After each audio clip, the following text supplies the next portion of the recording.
Okay, so simulan na po natin yung ating pagsagot doon sa ipinadalang video ni Angelito Narve sa akin sa Messenger tungkol doon sa isang clip sa video ni Sister Dizon kung saan binabanatan niya si Brother Windy Talibong. So ito po yung unang video na pag-uusapan natin ngayon. Ito yung ginawa ni Talibong. Sa sobrang common sense din siguro o walang common sense, naglagay siya na merong Holy Catholic Apostolic Roman Church. Wala yan sa Bible na sinasabi ko sa inyo mga kapatid na kung inyo pong pupuntahan yung ginawa ni Talibong na ito, wala ito, mahal kong mga kapatid at mga kaibigan. Sa original language, ang New Testament sinulat sa salitang Greek. Itong sinabi ko sa inyo. Okay, ang sabi niya, wala raw sa original Greek yung sinasabi na I will build my Holy Catholic Apostolic Roman Church. Ngayon, kung sabihin man yan na wala sa Greek, paano mo maiiwasan yan naman talaga ang true church? Oh, bakit? Meron bang SDA na lumalaban sa Katoliko para pag-trace ng true church? Wala. Kung sabihin man yan na wala, kahit pa siguro si Cesar Dizon, ayaw humarap sa ganyan topic. Ang lahat ng katanungan niya, saan mababasa sa bersikulo, kapitulo, bersikulo, kapitulo, bersikulo. Ganyan sila magtanong. Dahil yung mga ebidensya that will trace the church, the first founded by Christ there sa sa first century, yung tinayo ni Kristo, nakapunta yun sa sa ibang lugar Nakapunta sa Antioquia, nakapunta sa Roma. Tapos kung ititrace mo lahat yun, tugma lahat. Pero walang Sabadista, walang SDA ang kumakasa doon. Ang ginagawa nila, mababasa ba sa Biblia? Hanggang gano'n na lang, no? Yung tanong na kung saan is pagliligaw na katanungan. Pagliligaw na katanungan, nagrereklamo siya. Bakit yung binasa ni Brother Wendell, meron nakasulat doon, I will build my Holy Catholic Apostolic Roman Church. Di i-trace nyo, kasi yung Biblia sabi niya, wala raw sa Greek. Iba yung translation Ito, pakita ko sa inyo gaya na sinabi dito sa dito sa Matthew 16:18 ng New Living Translation. Ito. Matthew chapter 16 verse 18. Now I say to you that you are Peter, and upon this rock I will build my church, and all the powers of hell will not conquer it. Ito bang all the powers of hell will not conquer it? Mababasa ba to sa Greek interlinear? Hindi. Bakit? It depends upon the translation of the translator. No?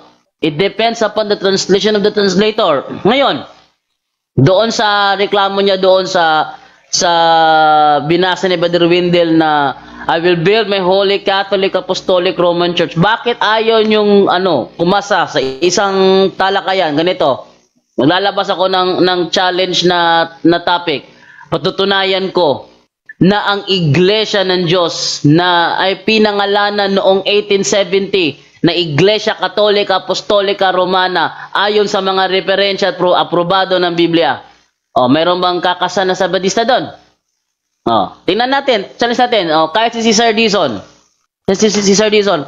Patutunayan ko, Brother Dizon, no? Na ang iglesyang pinangalanan noong 1870 na Holy Catholic Apostolic Roman Church, yun ay ang iglesyang itinayo ni Kristo doon sa Matthew 16:18. So, may kakasaba.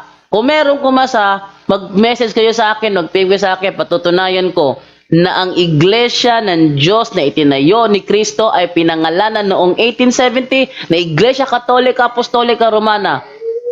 Yan. Kung sakali na kumasaman si Cesar Dizon doon, handa naman tayong patunayan na yung iglesia tinayo ni Kristo sa Matthew 16:18, yun ang pinangalan ng Iglesia Katolika Apostolika Romana. Baka ang gagawin lang ni Dizon to, panay tanong lang, saang talata, saang talata, saang talata, saang talata. No? I-trace natin kung mali ba yung sinasabi ni Brother Wendell sa reality. Kasi kapag kinontra mo na I will build my Holy Catholic Apostolic Roman Church, kontrahin mo yan kung gusto mong kontrahin yan. Paano ngayon yan? Dumating talaga yung panahon, pinangalanan siyang I will Holy Catholic Apostolic Roman Church. O paano ngayon yan? Para lang yun yung panahon ni ni Adan at saka ni Eva, no? Yung Garden of Eden. Wala namang Eden nung panahon na yun, nung ginawa yun, pinangalala na nila Adan at Eva na Garden of Eden. O di kaya si Moises ang nagpangalan nun. Depende kung sino sa kanila nauna. No? Nung ginawa yun, wala nang pangalan na Eden eh. No? Yung mga hayop na ginawa, wala nang mga pangalang leon, giraffe, wala naman eh. Si Adan na binigyan ng kapangyarihan magbigay sa kanila ng pangalan. At ano naman yung tawag nila sa mga hayop na yun na ang pangalan nila hanggang ngayon. Oh. So, yun ay isang ebidensya na hindi basta-basta sabihin nila ngayon na mali yung ginamit na translation, hindi pwede yung ganun. Okay? So, continue po tayo sa another video. Itong sinabi ko sa inyo, parsing po ito ng right grammar. Mr. Talibong ha, right grammar po ito. Grammar parsing codes. Kung di mo naintindihan ito, ay pasensyahan na lang tayo kaya hindi ka nakakaintindi. Ito ang sinabi. Ito ay mga Greek words yan na pagkasulat. Mga Greek characters yan. Ngayon, tinanslate yan word for word. Again ha, ulitin ko ito sa mga hindi nakakalam. Ating tingnan ng maigi. Ito po ay I2. Ibig sabihin, first person pronouns, nominative. Then, conjunction. Then, toy, to you, o second person pronouns, dative. Ito naman, kung inyong babasahin, mahal ko mapatid, ito ang pagkaparsing. I2, pag sinabi pong parsing, hinimay-himay, isa-isa. I2, to you, I say that you are Peter, and unto this, to the rock, or to rock, I will build of me the assembly and gates of Hades, not they will exert control over after her, or of her. So dito ating makikita, mahal ko mga kapatid at mga kaibigan, wala kang mabasa diyang Holy Catholic. Wala ka ring mabasa diyang Apostolic. Wala ka ring mabasa diyan, lalo na kung ilagay mo pang pagiging Romano. At idugtong mo pa yung apat na yan. Holy, Catholic, Apostolic, Roman Church. Ito yung original. Ngayon ang tanong, saan mo kinuha yan, Mr. Talibong, yung mga baging yan? Yan. So, ang tanong niya ngayon, saan daw kinuha ni Brother Wendell yung nakalagay na Holy Catholic Apostolic Roman Church, no? Actually, hindi si Brother Wendell ang nagkuha noon dahil binigay niya sa kanya, natanggap na niya na meron ng nakasulat na ganon. Pero ganon pa man, granting at admitting na yun ay sinasabi nga nila na na edited. Pero granting, no, na yun ay yung kanilang sinasabi nila na saan daw kinuha yung Holy Catholic Apostolic Roman Church. Kinuha yun sa reality. Ha? Kinuha yun sa reality. Bakit? Unang reality na sisilipin natin, ang Kristiyano nakarating sa Antioquia. Tama? O, basahin natin yung sinasabi sa Gawa 11:26. At nang siya'y kanyang masumpungan, ay kanyang dinala siya sa Antioquia. At nangyari na sa buong isang taon, sila'y nakisama sa iglesia at nagsipagturo sa maraming tao. At ang mga alagad ay pinasimulang tawaging mga Kristiyano sa Antioquia. So yan ay isang ebidensya na ang mga alagad ay pinasimulan. Ibig sabihin, before sa Antioquia, hindi sila tinatawag ng mga Kristiyano. But it doesn't mean na walang Kristiyano nung nabubuhay si Kristo. Though sa Antioquia lamang sila unang pinasimulang tawaging Kristiyano, it doesn't mean na ang Kristiyano doon na nagsimula sa Antioquia. Mali yun. Malamang yung tawag na Kristiyano doon nagsimula. Pero yung tinawagan, yung pinangalan ng Kristiyano, andun na buhay pa si Kristo. Ano? Ngayon, yung Kristiyanong ito, meron silang tinatawag na mga obispo. Gawa 20:28. Ingatan ninyo ang inyong sarili at ang buong kawan na sa kanila'y ginawa kayo ng Espiritu Santo ng mga obispo upang pakanin ninyo ang iglesia ng Panginoon na binili niya ng kanyang sariling dugo. So, ang iglesyang yon nakarating sa Antioquia at meron silang obispo. So, para matrace natin, no, na tama ba yung Holy Catholic Apostolic Roman Church, silipin natin ang list of Bishop of Antioch. Okay? Punta tayo sa Google Type natin ang list of Bishop of Antioch. Yan. Para malaman natin kung tugma ba sa reality yung sinasabi na I will build my Holy Catholic Apostolic Roman Church. Ayan. Kung napapansin ninyo, sa list of Patriarch of Antioch, ang nangunguna Peter. Okay, sino ba tong Peter na ito? Mas magandang silipin natin kung sino ang Peter na itong nangunguna sa listahan ng mga obispo sa Antioquia. Kasi ang iglesia may obispo eh. Sino kaya itong Peter na ito? Yan. Oh, siya pala si Saint Peter, yung Apostle Peter, no? Was one of the 12 apostles of Jesus Christ. Yan, no? Siya yung Peter, siya pinakaunang obispo sa Antioquia. Ngayon, dahil siya ang pinakaunang obispo sa Antioquia, ito ba ay gawa-gawa lang o meron talaga to sa reality, existing talaga sa reality? Okay, so silipin naman natin yung isang history na The Modern World ni Francis Betten sa page 34. Ano ba sinasabi dito? Chapter 4, Rise and Victory of Christianity. First propagation of Christianity. 50 days after the resurrection of Jesus Christ from the dead, the Holy Ghost descended upon the apostles, and Saint Peter preached the first missionary sermon to a vast crowd of Jews. 3,000 souls entered the newborn church that day. The apostles at first confined their efforts to Jerusalem and the Holy Land, where numerous communities of fervent Christians soon grew up. But a persecution scattered the flourishing congregation of Jerusalem far beyond the boundaries of Palestine. This resulted in the establishment of Christianity in many pagan cities, notably Antioch, the commercial center of the Orient. Saint Peter himself was the first bishop of this metropolis. So, diyan napapatunayan natin na yung sinasabi pala na sa list of Bishop of Antioch nangunguna San Pedro, pinatutunayan pala yon ng reality. Na siya nga ang first Bishop of Antioch. The first Bishop of the Church of God in Antioch. Ngayon, kung tututulan ito ng mga Seventh-day Adventist, mabigyan kayo kung sino ang first Bishop of Antioch. Ngayon, balikan naman natin yung listahan ng Bishops of Antioch. Pangalawa, sumunod kay San Pedro, itong si Evodius, no? Sabi dito si Evodius, ayan. Yan si Evodius is ano to si Evodius? Ayan no. Was an early Christian bishop of Antioch, succeeding Saint Peter. So siya yung sumunod. At alam ko, hindi ganyan ang uniforme ng Seventh-day Adventist Church. Pangatlo, sino ang pangatlong Bishop of Antioch? Ignatius, yan, also known as Ignatius Theophoros, was an early Christian writer and patriarch of Antioch. Oh.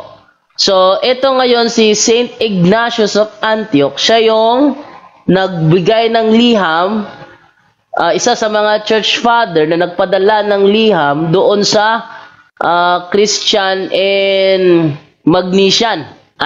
Smyrnians pala, sa Smyrna. Sa iglesia na nasa Smyrna. Yan ay biblical na merong iglesia sa Smyrna. Na nagsasabi ang iyong nakikita ay isulat mo sa isang aklat at iyong ipadala sa 7 iglesia. Sa Efeso, at sa Smyrna, at sa Pergamo, at sa Tiatira, at sa Sardis, at sa Philadelphia, at sa Laodicea. Tandaan ninyo may mga iglesia, binanggit ito ang Smyrna, binanggit ito ang Laodicea. No? Yon. Andyan ang Smyrna. At ang liham ng third bishop of Antioch na si Ignatius sa taga-Smyrna, ganito. See that you all follow the bishop, even as Jesus Christ does, the Father, and the presbytery as you would the apostles, and reverence the deacons, as being the institution of God. Let no man do anything connected with the church without the bishop. Let that be deemed a proper Eucharist, which is administered either by the bishop or by one to whom he has entrusted it. Wherever the bishop shall appear, there let the multitude of the people also be. Even as wherever Jesus Christ is, there is the Catholic Church. Dito, unang pinasimulang Catholic Church ng ang iglesia. At ang responsable na nagpatawag ito ng Catholic Church ay yung third Bishop of Antioch. Ngayon, ang tanong, bakit niya tinawag na Catholic Church ang naturang iglesia? Ano yung dahilan niya? Eto, tingnan naman natin ano ang dahilan niya sa aklat na Roman Catholicism ni Reverend Edward Taylor. Ganito naman ang ating mababasa. The church founded by Christ is here for the first time called the Catholic Church, a name clearly used to denote the church throughout the world in union with the See or Diocese of Rome. It was to stress the unity of the universal church that Saint Ignatius invented the name. Sino ang nag-imbento ng pangalang Catholic?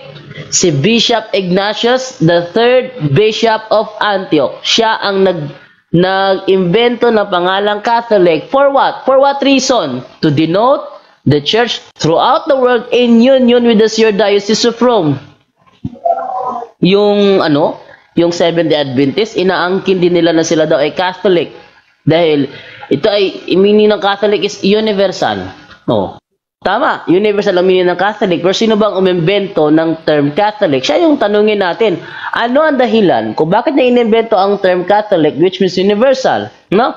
Ang dahilan para dahil kanya niya ito na-imbento is to denote the church throughout the world in union with the See or Diocese of Rome. Yung umaangking Catholic Church dapat in union with the Diocese of Rome. Yung Seventh-day Adventist na umaangking sila ay Catholic din dahil sa dahilang universal din daw sila. Meron ba silang union with the Diocese of Rome? Wala. Inimbento ang pangalang Catholic para i-denote sa mga iglesia na may koneksyon sa Diocese of Rome. O ngayon, ang SDA may konektado ba? Ay, may konektado ba? Hindi. No? So, saan kinuha yon? Sa reality. Ngayon, itong Catholic Church na binigay na pangalan na Catholic Church, yung Catholic Church, sino ba ang nagtatag nitong Catholic Church? Oh, ang nagtatag si Kristo. Oh, basahin natin yung kanilang isang babasahin, itong The Ministry Magazine. Oh, yan, no? A medium communication between the members of the the Ministerial Association of Seventh-day Adventists. Oh. So sino ba ang kanilang sabihin natin yung kanilang ang founder ng Catholic Church. Oh, silipin natin Yan ay nasa page 27 yata. Baba natin konti. That is sa page 27. No? 27 or 29. Ito, summary of points. Ayan, nakikita ninyo? The Apostolic Christian, Ancient Catholic, Universal, Church established by Christ and His Apostles, continued to the time of Constantine about 321 AD. You know? The Ancient Catholic Church was persecuted by the pagan government but never resorted to state aid in its religious work. Its only means of converting people was by preaching and persuading people to accept Christ as their Savior. Baba. Just as soon as this church joined herself to the state, she persecuted the pagans and exchanged force for persuasion in her religious work, and she became the Roman Catholic Imperial State Church. Ito is reality hinaluan ng konting kasinungalingan. Sabi dito, she persecuted the pagans and exchanged force for persuasion in her religious work. And she became the Roman Catholic Imperial State Church. Mali. Hindi totoo na tinawag siyang Roman Catholic Imperial State Church. Roman Catholic Church. Yon. So, ito inamin dito nila na itong Roman Catholic Church ay ang ancient Catholic Church that was established by Christ and His apostles. Inaamin to ng kanilang The Ministry Magazine. Yan, The Ministry Magazine. No? Na gawa ni A.G. Daniels, Arthur Daniels. Diyan yung makikita na kinumpirmahan ng kanilang sariling ministry magazine, yung ancient Catholic, established by Christ, naging Roman Catholic Imperial State Church. Diba? So, yung Imperial State, yon ay isa namang dagdag naman yung dagdag, no? Naging Imperial Catholic, Roman Catholic Imperial State Church daw, no? Yung Roman Catholic Church ng Boyon. Ngayon, yan ay isang patunay na yun nga. At yung Catholic Church na yun ang pumasok sa Pilipinas sa based sa history, no? Philippine History by Gregorio Zaidi, ganito ating mababasa sa page 123. Christianity is Spain's greatest legacy. The greatest legacy of Spain to the Filipino people is Christianity, specifically the Roman Catholic religion. Strangely, this religion was Asian in origin, being founded by Jesus Christ in Palestine. Tandaan niyo pumasok ang Kristyanismo sa Pilipinas taong 1521. Wala pa dito yung official name na Holy Catholic Apostolic Roman Church. Nakapasok na siya sa Pinas. Ayan. Nung pumasok sa Pilipinas, ano siya? Catholic Church. Saan galing? It was Asian in origin, being founded by Jesus Christ in Palestine. Yun. So, nung ito ay pumasok na sa Pilipinas, dumaan pa ng maraming taon bago ito nakatanggap sa kaniyang first official name. Nung dumating na yung yung first Vatican Council. Dumating na yon, saka pa sa nagkaroon ng official name. Yun ay ating mababasa naman dito sa Discourses on the Apostles' Creed. Ayon dito, in 1870 at the Vatican Council, the name Roman Catholic Church was proposed but it was rejected. The bishops assembled unanimously decided upon this official name, the Holy Catholic Apostolic Roman Church, as descriptive of Christ Church. Yung sa Matthew 16:18. Hindi ba yon ang Christ Church? Patunayan nyo sa akin. Sinong SDA kakasa dito? Patunayan nyo sa akin na yung iglesyang tinayo ni Kristo sa Matthew 16:18, hindi yon ang Christ Church. Hindi yon ang Christ Church.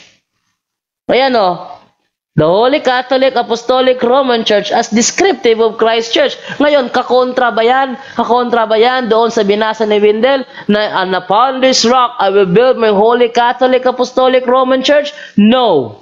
Hindi siya kakontra. Sa halip, connected pa siya. Bakit merong Roman? The word Roman was inserted to signify the authority of the church centers in the Bishop of Rome, who from the time of St. Peter has always exercised the primacy of jurisdiction within the church. Kumbaga, yung binasa ni Brother Windel, parang may halo na yung final deduction.